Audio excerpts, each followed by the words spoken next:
Good morning from Harbor View Marina in Ludington, Michigan. I was thinking some of our viewers would be interested in how you can go from the United States to Canada and back into the United States on a boat.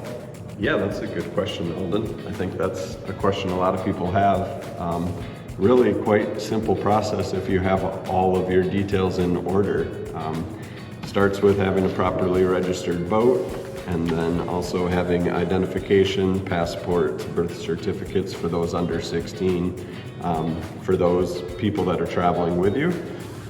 And then going from the US into Canada, typically what we've done and what we find works best, if you go to the nearest marina and port of entry once you're in Canada,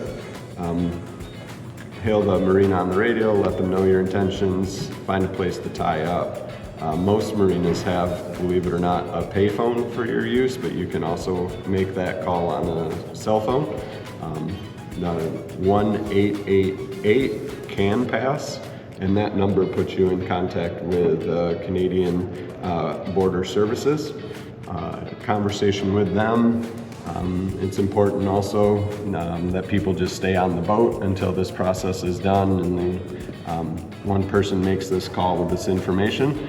But they'll be able to take down your boat information, they'll be able to take down the information on the people that you're traveling with.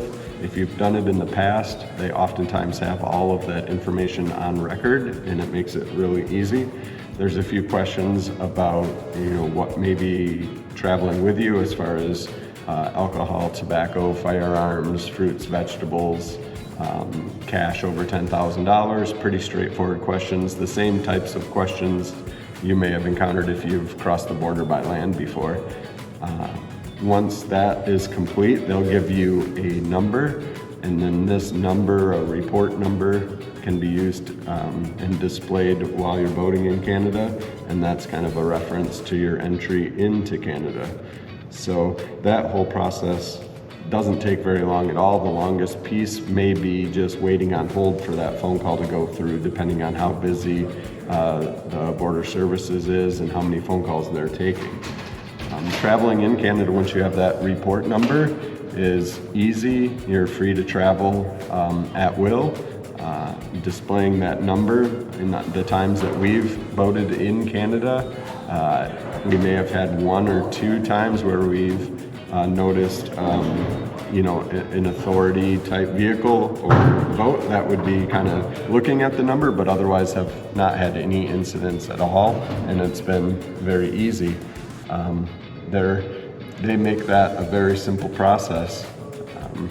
We use a Canadian bow flag as a courtesy flag. Once we get a report number and we're checked into Canada, we just continue to fly our US flag, but then also fly a Canadian flag just out of courtesy. So that whole process of checking into Canada is really straightforward. What about coming back into the US? Mm-hmm, yeah. So coming back into the US, the process was very similar up until maybe a few years ago, but now there's a Roam app that's on your phone. Again, you enter all your boat information and the people that you're traveling with. I will say that it's important that you make sure you have the app updated and running in the most recent and current version. We have had issues in the past where I've not updated the app prior to travel, and it's caused some hiccups and delays. So when you are planning to travel, just make sure that app is updated in the most recent version. But again, you report your arrival through that app. It may take a few minutes, but you could expect either a phone call or a request for a video call with a border agent. Again, just confirming the people that are on board and answering a few basic questions.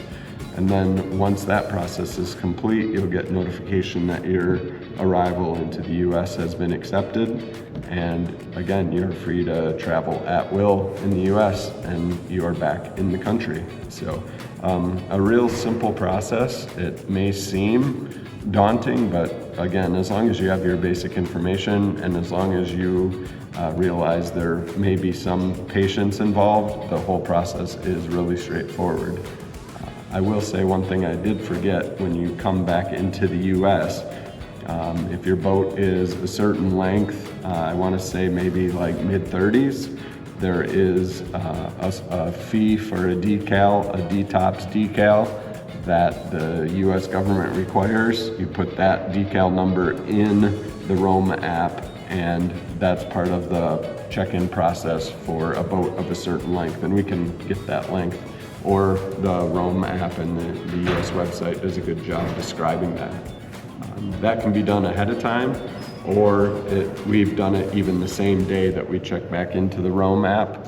With the Roam app, we'll go online, we'll update our D-top sticker. As long as you have a number, that reference number, whether or not you have the actual physical decal, in our experience, hasn't been a hang-up, but just having that number along with the Roam app makes checking back into the U.S. super easy.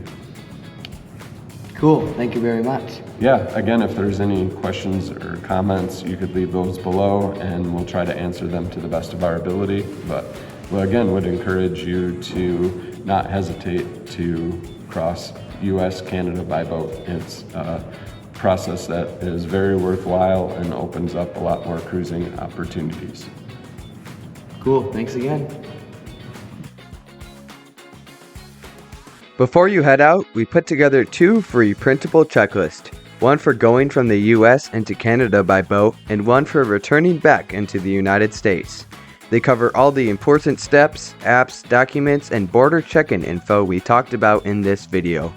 You can find the link in the description below to view, download, and save them for your next boating trip, or just visit NorthstarBoating.com.